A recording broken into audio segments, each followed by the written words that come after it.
The Sun was at its least active in 11,000 years, an exceptional period of quietness on the Sun, which led to very much colder weather than would be usual.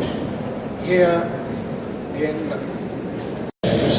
tell us with quite a fine degree of accuracy what the temperature must have been at the time when that air got trapped in the ice.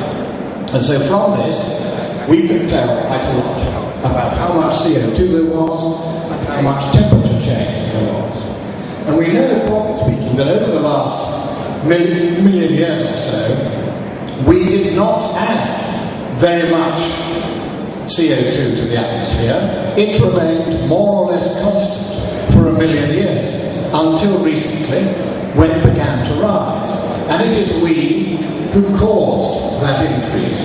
However, even though the CO2 concentration for 1 million years until recently was more or less constant, temperatures were, for most of the time, a great deal higher than they are today. If you go up, likewise in the Minoan climate optimum, the Egyptian climate optimum, the Roman climate optimum, and most recently the medieval climate optimum, temperatures worldwide, according to hundreds of scientific papers from hundreds of scientists in dozens of scientific institutions in dozens of countries over the last 25 years, by a variety of approximators, have established that that's how much warmer it was over the last 10,000 years than it is today. So our next conclusion, just from looking at the data, is that today's temperatures are not exceptional. Let's take another way. How many of you think that temperatures globally have risen in the last 10 years? Quite a few. And how many of you think that temperatures globally have not risen in the last 10 years? And how many of you have not voted at all?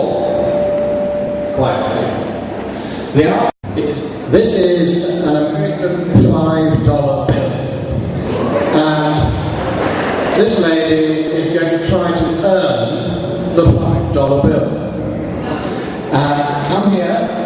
Very good. Stretch out your hand towards the bill. Place your finger and thumb either side of it, but let go and just leave a gap. Open your finger and thumb. Open your finger. That's right.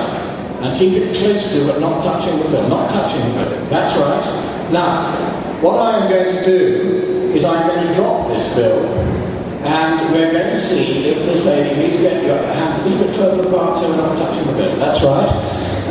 And then we're going to take a vote on whether, when I drop the bill, she will be able to catch it before it slips through her fingers. All those who think that my victim can do this, hands up.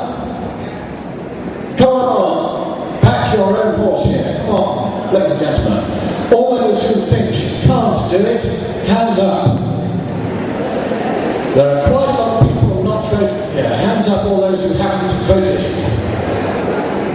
Right. Okay, so the majority think that she can catch this bill when I drop it. And unfortunately, the consensus was wrong. And how did we find out? Well, taking the vote didn't help, because most of you thought you could do it. The actual scientific experiment told us the answer. That shows you just how slow, how surprisingly slow, human reactions actually are. Now we're going to take another vote. Do you think that even though she was able to catch the $5 bill, she should be allowed to keep it anyway for being such a good sport? Come on. Yes, let's hear it. You can have the $5 bill.